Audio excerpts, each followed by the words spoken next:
On 8:35 a.m. as we continue with this morning's edition of News and Views. And we are now focusing on Pakistan. Now, we all have known for a long time that the Pakistani army, in particular, cannot be underestimated in terms of its influence, in terms of its power, in terms of what it actually holds.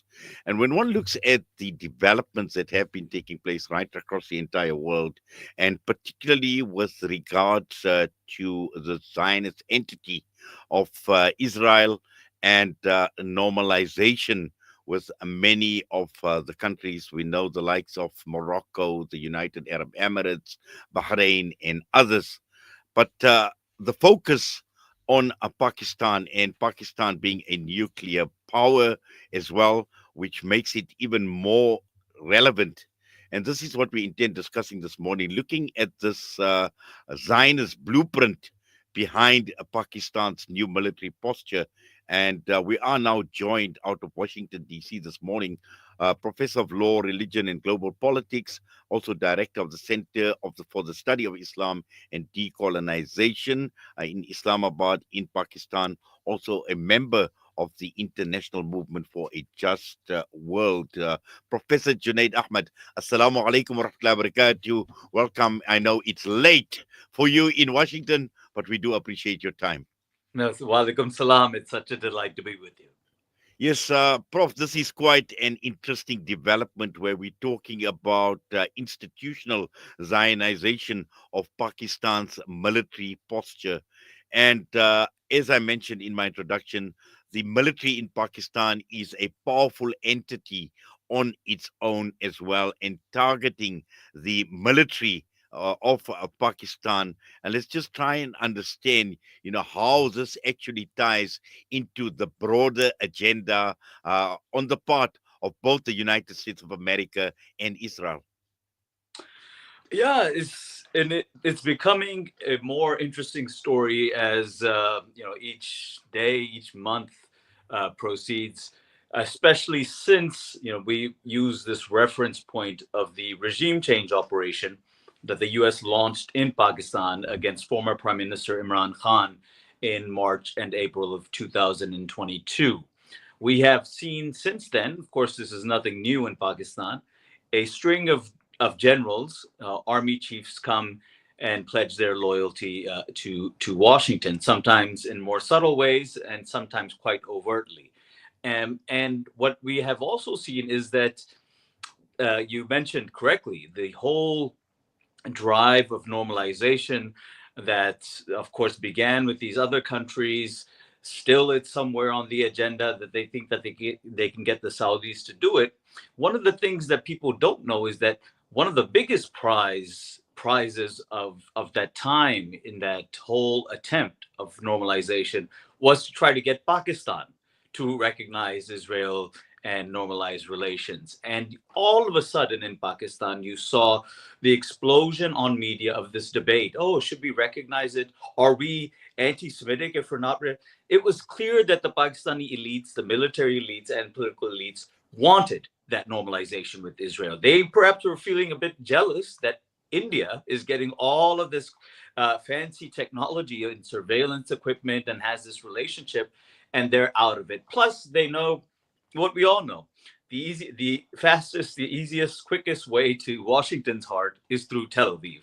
So that debate was there before, but of course, it's not going to happen because not just Prime Minister Imran Khan was against it; 99% of the population was against it. So this is a constant kind of attempt by the elites, particularly the military elites. They're firmly in control. You call it should be called martial law. It's not, and they really do understand that right now the United States and China are in this type of a new Cold War, and the only utility that Pakistan has in this is that it can spy on one for the other. It can be almost like a double agent. It has, other than that, no use value whatsoever. Which is why I say it's one of the most um, one of the most irrelevant nuclear states on the planet.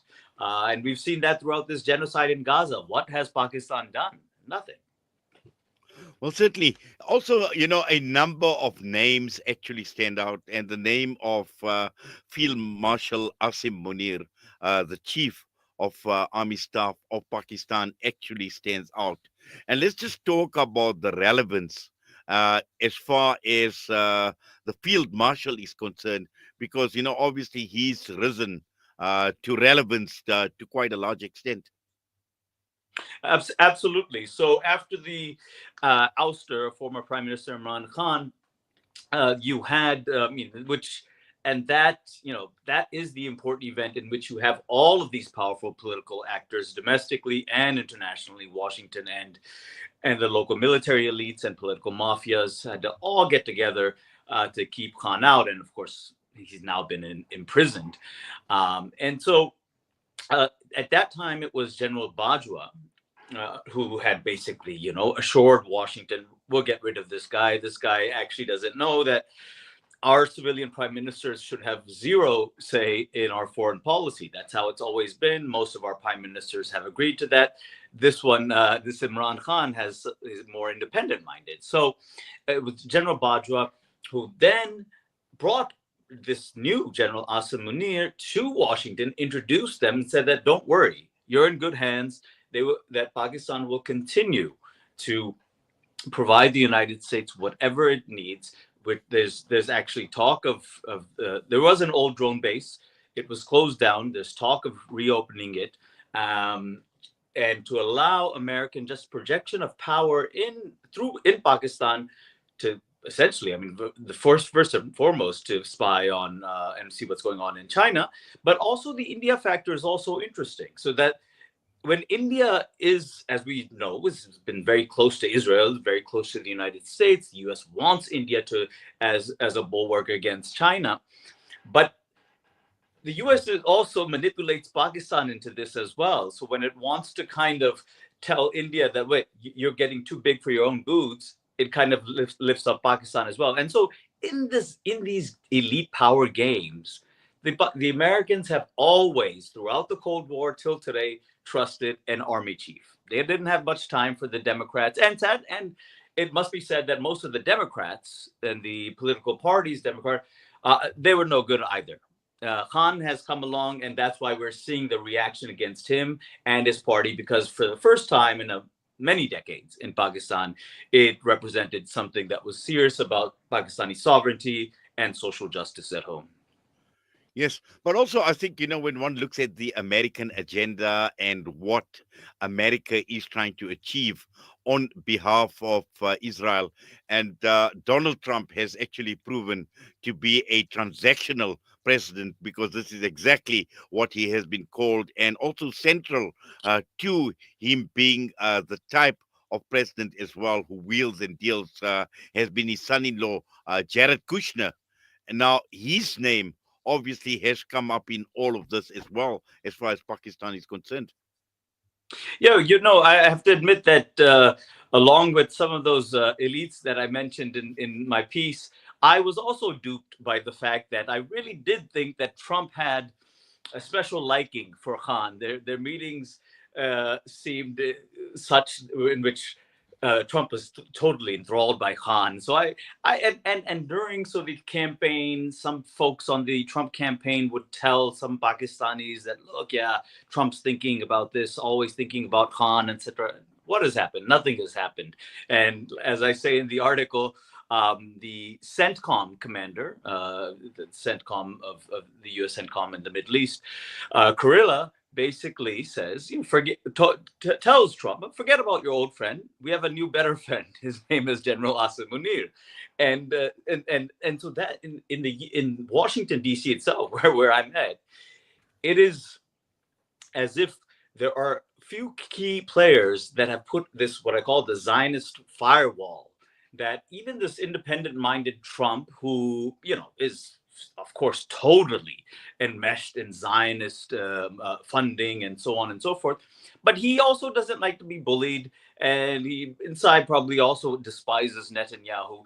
But he is just surrounded by people that want to keep the Israeli agenda first. That MAGA movement that Trump spoke about, make America great again, it's very clear that it's actually MIGA, make Israel great again. That's what's been happening. And I think it's also interesting that it is being highlighted and covered now, in that we may start to see serious splits within the whole this MAGA Republican Party movement, because clearly, I mean, Trump, the guy that said on the first day I'll end the war in Ukraine, that's only expanding.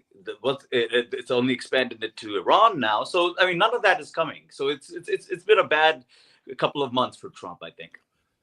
Also, I think what is important to understand, and I think you allude to this in your article as well, the consequences and the deeper implications in terms of what this actually means for Pakistan. And the reason why I'm saying this, and just to quote what you've written in your article, saying, make no mistake, Zionism is not merely an Israeli issue, it is a global ideology of ethno supremacy, settler colonial arrogance, and militant dehumanization.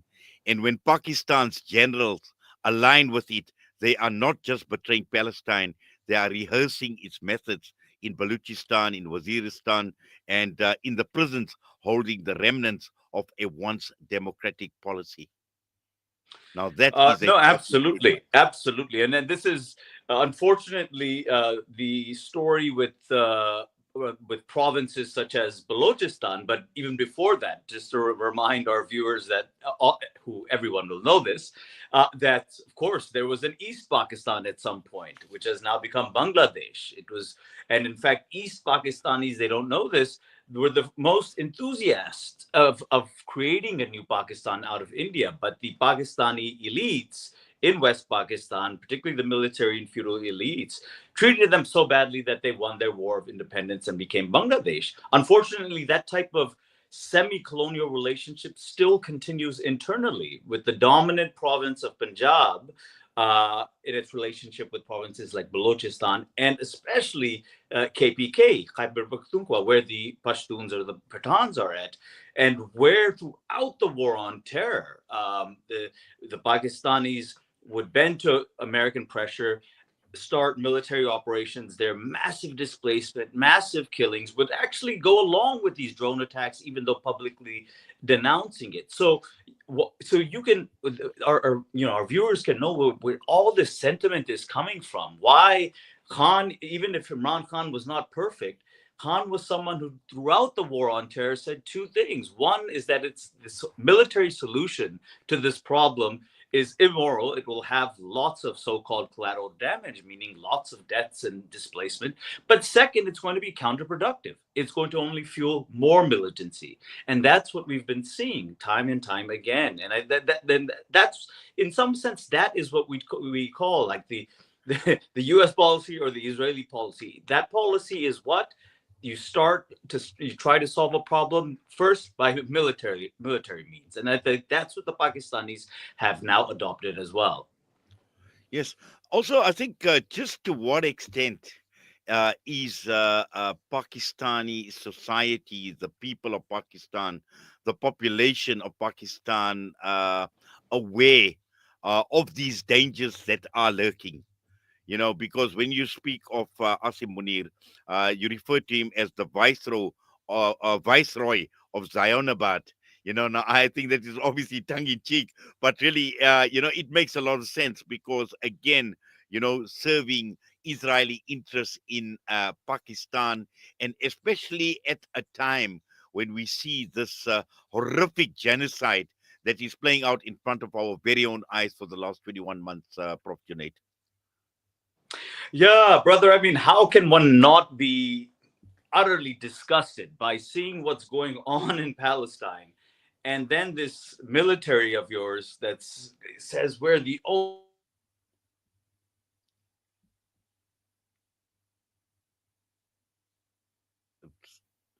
I think obviously we see Prof. Junaid has frozen. We're going to go for a quick break. We're going to try and see if we can't get him back because this is just an extremely fascinating, it's an interesting discussion. And it's something that, I think many of us obviously haven't taken notice of, that has actually been playing out. And we know these Zionist tentacles have been spreading all over the show, but particularly looking at a country like Pakistan. And this is, from a Pakistani perspective, a nation that has been proud for a very, very long time.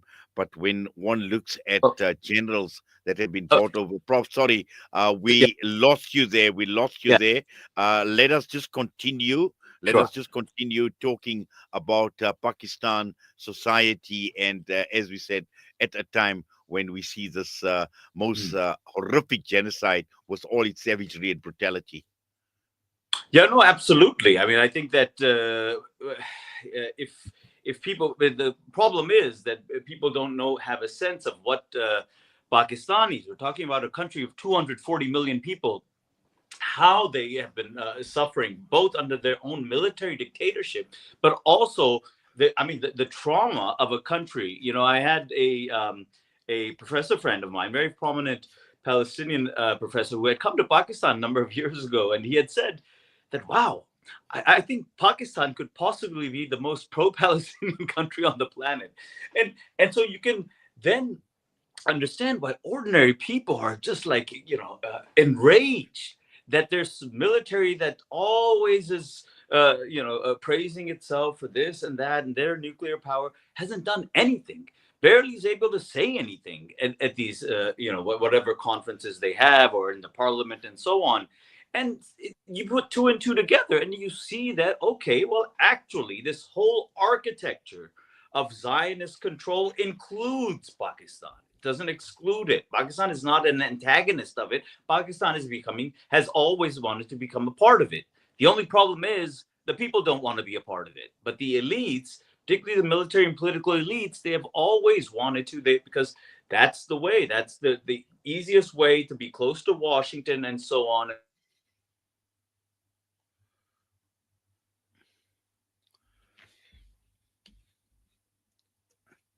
Yes, I think once again we have Pakistan. lost Prof. Sorry, Prof. Oh, We just lost you there for a minute again. But I know possibly it could be signal issues, it could be network issues as well. But please continue. yeah. So I was just going to raise China, because obviously China is a major a factor here as well. What I was saying is that the China-Pakistan relationship is also an old one, and that relationship would not be so strong right now if China was not also dependent on Pakistan. And that is the people will know about the Chinese initiative of the BRI, the Belt and Road Initiative, but one of its flagship projects was the one in Pakistan, CPEC, Chinese Pakistan Economic Corridor, that goes all the way to the port of Gwadar. In Balochistan. And so that is quite important for the Chinese, especially we're thinking with this new Cold War. If the Americans try to put all these choke points in the Malacca Straits and the South China Sea, that would be an alternate route for the Chinese. So the Chinese are also very dependent on the Pakistanis. Otherwise, they wouldn't they wouldn't be close to the Pakistanis either.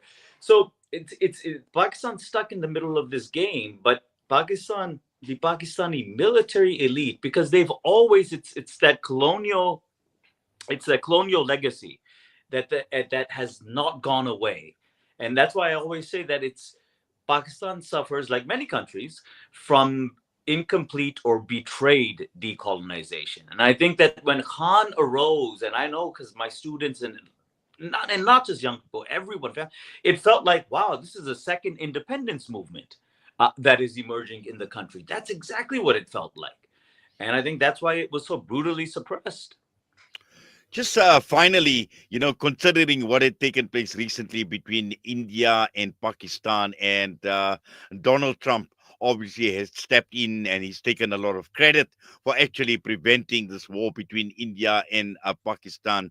Uh, did he actually recognize the power of Pakistan? And this possibly be another reason where he actually needs to draw Pakistan in, but also at the same time, possibly what could this actually mean for India? What could it mean even for China? Because I know Pakistan, obviously Chinese technology. We've seen the embarrassment that India had actually suffered by preempting an attack that would actually work in their favor. It didn't quite work out. Donald Trump had to step in. What does this say? I mean, are there any, I mean, do they recognize Pakistan as, someone or a country to be reckoned with in the region? And is this likely to play out, in Pakistan's favor in the region as well?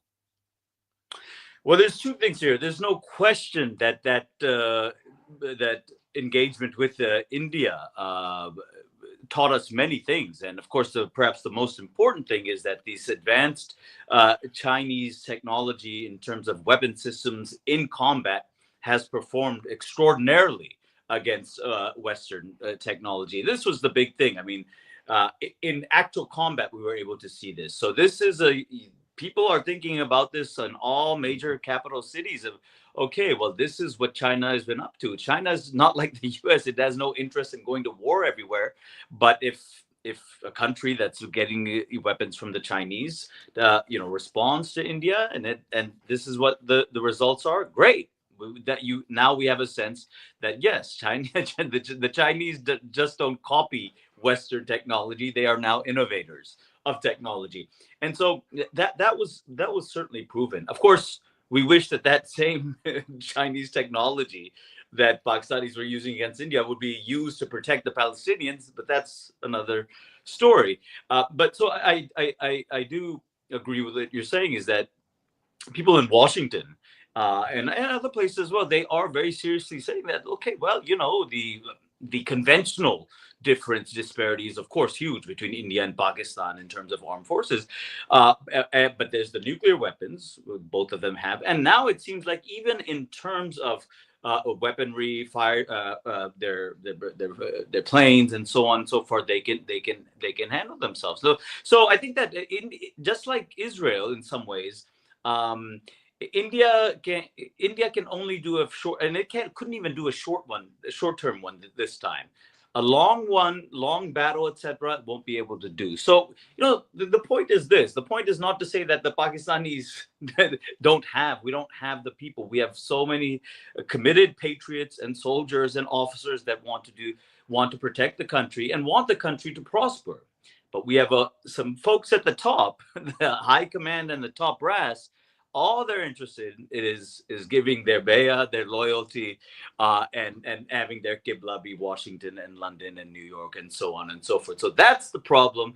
But I think that the Khan movement has not died. That has been so inspiring, and we continue to pray that, inshallah, Well, we get out. inshallah, we continue as well. Actually, I think to many of our disappointment, when Imran Khan, and I think, since he gave that speech, that very, very famous speech at the United Nations as well, and I think that possibly could have been made quite an impact, but also raised many an eyebrow as to what Imran Khan is actually capable of as well. But we certainly will watch developments in Pakistan as well. But also, I think this is absolutely important. It's critical, this piece that you have written, really, another eye opener as well. And it's Exactly. something that we need to take very, very seriously, because dangers are actually lurking at this point in time, and one cannot take anything for granted. Prof. Junaid, I know it's late for you out in Washington, D.C., but for staying up late, we thank you. We do appreciate your time. Have yourself a great Jummah as well, inshallah. Assalamu alaikum wa rahmatullahi wa barakatuh. Jazakallah. Assalamu alaikum. Walaikum salam wa rahmatullahi wa barakatuh. Professor Junaid Ahmad joining us out of Washington this morning. And again, that begs the question, and this is something that we have been wondering, what we have been thinking about, we have been talking about as well, as to why Imran Khan was actually removed from power. And some of the issues that we have discussed and unpacked this morning was Professor Junaid again explains where this is actually going, where it is actually heading as well. America trying to draw the military in, but also in terms of Israel and its ambitions as far as Pakistan is concerned, and a normalization with Pakistan. With that, we're going to go for a break. We come back with Jummah Inspirations.